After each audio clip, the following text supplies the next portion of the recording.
Ngayong araw mga guys, ito na nga pala yung semifinals namin sa NYBL Global Cup. At ang kalaban nga pala dito ng Holy Trinity ay PMI College. At one game nga lang din pala to, kaya kung sino ang manalo, siya na yung papasok sa finals. At pag natalo ka naman, diretso outing ka na sa daraitan. Kaya kung wala kayong ginagawa, ay samahan nyo muna kami dito sa aming trip. Let's go!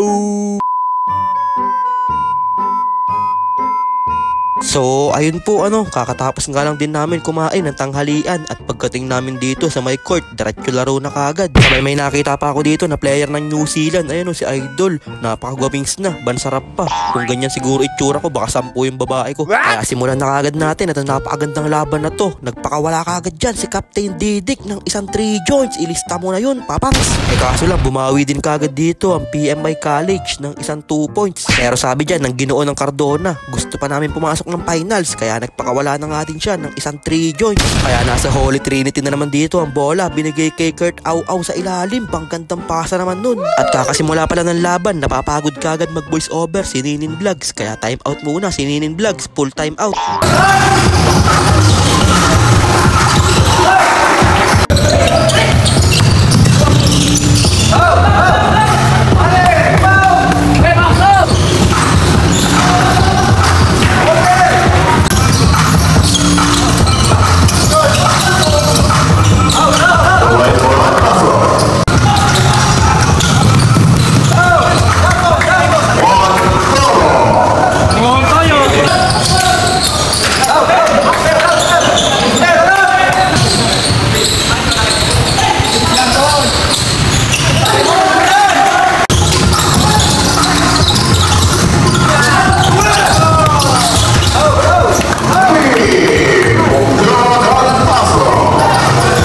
Dito gumagana na nga si Prime Condition, dara-daratyo sa basket, behind the box, sabay sumide step pa, grabe moves naman yun. At hindi pa nga tapos dyan si Condition, nanghingi na naman ng bola, dumira-daratyo sa basket, tinulak pa yung bantay bago itira. Kaya nasa Holy Trinity na dito ang bola, na kay Clark Solis, dumira-daratyo sa basket, mintis lang siya, pero nandun naman si McDaddy para i-follow up yung tira niya. Kaso lang sa kasamaang palad, kada makakashoot sila, nakakabawi din kagad dito ang PMI College. Kaya magandang bakbakan to, dahil ayaw nila parehas magpatalo. Gusto pa nga nila maglaro ng finals sa linggo. At second quarter na nga, bago lang nila kinuha yung kanilang tubigan. At dahil si Montorio yung kumuha ng tubig, pinasok kagad siya dito ni Coach Jem Motovlog, kaya nagpakita kagad siya ng sipag. Binigay niya kay Condition, dumira-daratyo sa basket, nilamon lang yung bantay na parang yung burger. Nakakamiss talaga panoorin yung mga MVP mode ni Condition. Ngayon kasi puro na lang siya babe time. Sabay nakapaulo basket pa dyan si Idol. Sabay tumira na naman dyan ang PMI, mintis lang sila agawan sa bola, kanina mapupunta, nakuha pa din ng PMI College, panggandang pasa naman nun sa ilalim, may kasama pang foul and 1. Pero bumawi naman kagad dyan si Clark Solis at nagpakawala na nga din ng isa pang 3 joints, ilista mo na yun, papang. At gumagawa na nga dito ng play ang PMI College, binigay kay Idol, biglang kumat, ang gandang pasahan naman nun.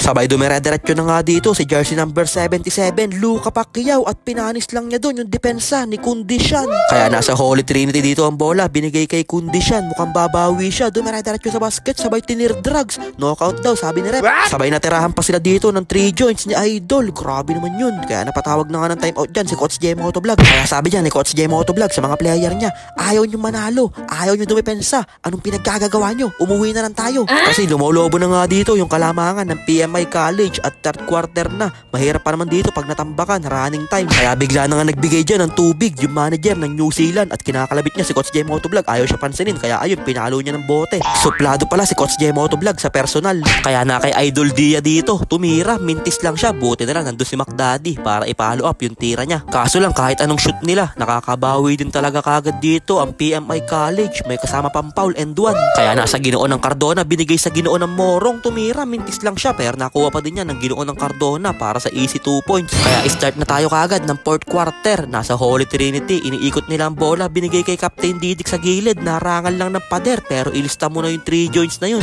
Kaya 11 points pa nga yung hinahabol dito ng Holy Trinity. Kaya binigay na naman kay Captain Didik, tumira na naman ng 3 joints, ilista mo na yun. Nakay-sulit dito, dumira-diretso sa basket, lumay-up, mintis lang siya, agawan sa bola, nakuha ni Kurt Au-Au at grabing sipag dun yung pinakita ni Kurt Au-Au, sabay hinagis na kay sulit, may kasama pang foul and 1. Kaya napatayo na nga dyan ang mga player ng Holy Trinity at ayun, tamang palakpak pa si Idol Daniel kasi 5 na lang daw yung hinahabol nila. Kaya nasa PMI College na dito ang bola, ano kayang gagawin nila, na kay Idol tumira pero grabe Rexona power rebound rebound naman yun para kay Idol. Kaya 5 points pa din yung kalamangan dito ng PMI College. Magpapatuloy kaya dito ang Holy Trinity sa kanilang magandang run na ginagawa. Kaya binigay na ang bola kay Kondisyon, walang pagkaalinlangan, biglang hinagi sa 3 joints, ilista mo na yun, papang. Tatlo na nga lang ang hinahabol dyan ng Holy Trinity, kaya susubukan makatabla ni Kondisyon, hindi lang pumasok yung tira niya. Sabay sila pa yung nashutan dito ng kalaban, sayang. At syempre shoutout dun kay ate na nagbibidyo, siya yung nag-upload ng mga reels dito sa NYBL. At 6 points na nga ulit yung kalamangan dito ng PMI College, mukhang dadagdagan pa nila at grabe naman si Idol dun sa ilalim. Kaya imbis na pabawas, nadagdagan na naman yung score nila dito, nakashoot pa si Idol dun, nilamon lang niya yung depensa ni McDaddy, may kasama pang foul and 1. At habang unti-unting nauubos yung oras, ay nadadagdagan naman yung kalamangan ng kalaban. Kaya ginamit na nga dito ni Coach J Motovlog yung kanyang last time out dahil 9 points pa yung kailangan nilang habulin. Pero hindi pa nga din sumusuko dyan si McDaddy, kasi sabi ni Coach J Motovlog, hanggat may oras, may pag-asa. Tingnan nyo ako, madaling araw na nag-e-edit pa din ako, kaya panay na ang tilaok ng mga manok. Mga buwisit tong mga manok na to, kada magsasalita ako ng voice over, sinasabayan nila ako ng tilaok. Sino gusto dyan magtinola? Tara, katahin na natin tong mga manok dito. At 14 seconds na nga lang din yung natitira sa ating oras at 8 points pa yung hinahabol dito ng Holy Trinity. At sa huli, panalo na nga dyan ng PMI College, kaya sila na yung papasok sa finals. Kaya good luck sa finals mga idol. At syempre, congrats din sa Holy Trinity. Hindi man natin nakuha yung panalo,